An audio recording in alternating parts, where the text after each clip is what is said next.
Hi, I'm Dr. Letitia Henry with the Prevention Specialist. Our feature non-starchy vegetable is going to be Brussels sprouts. Now, Brussels sprouts are miniature cabbage-like vegetables belonging to a family that includes broccoli, cauliflower, and even kale. The Brussels sprouts grow in clusters on a stalk and have a somewhat bitter and nutty flavor. They're believed to have been cultivated in Italy during the Roman times, but the first written reference to Brussels sprouts dates back as far back as the 16th century in Belgium, particularly in the vicinity of Brussels, which makes sense. That's how it got its name. And so in as far as how it got to the US, it kind of skyrocketed during the holiday times. Thanksgiving and Christmas holidays,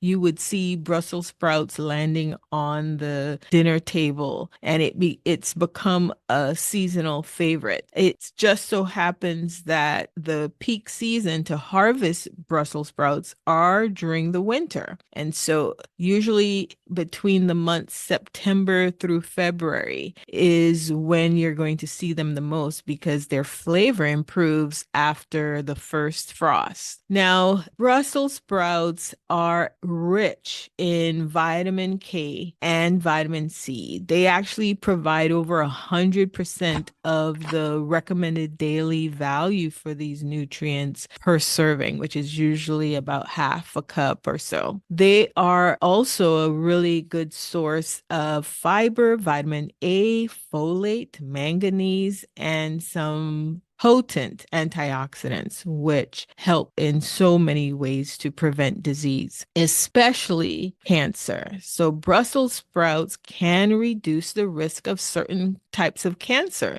For example, colorectal cancer.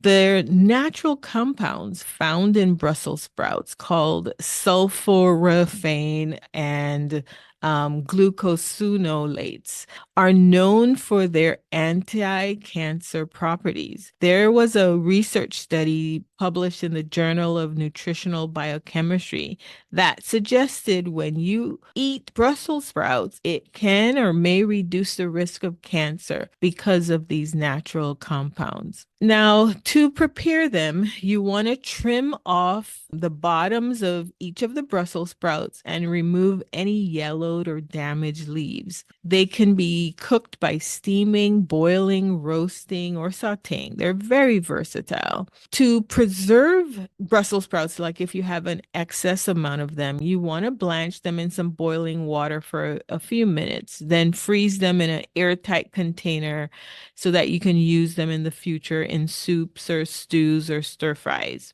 If you're short on time, though, and you want the convenience of just having Brussels sprouts without all the work, they are available in the frozen section and they do retain their nutrients. So you wouldn't have to worry that they've lost some of their nutritional value if you choose to get them frozen instead of fresh. And it just helps you not have to deal with all the cleaning and the cutting. A simple recipe with Brussels sprouts is a roasted Brussels sprouts with balsamic glaze. So you cut the Brussels sprouts in half, toss them with a little olive oil, salt, and pepper, and roast them until they're crispy and drizzle a little bit with the balsamic reduction before you serve it. But another idea I want to throw at you is to be able to incorporate vegetables, especially ones that may not be common for you or that you grew up eating,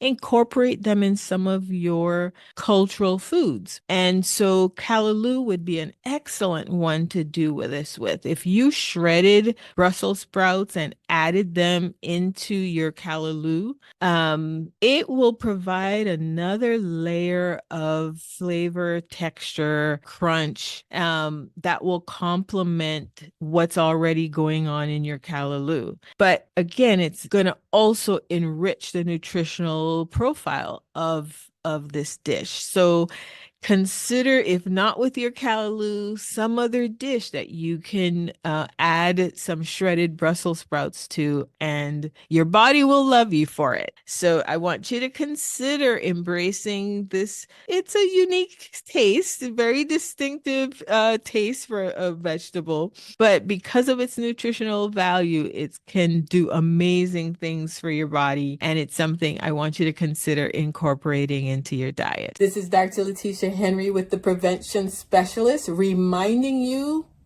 add some color to your plate.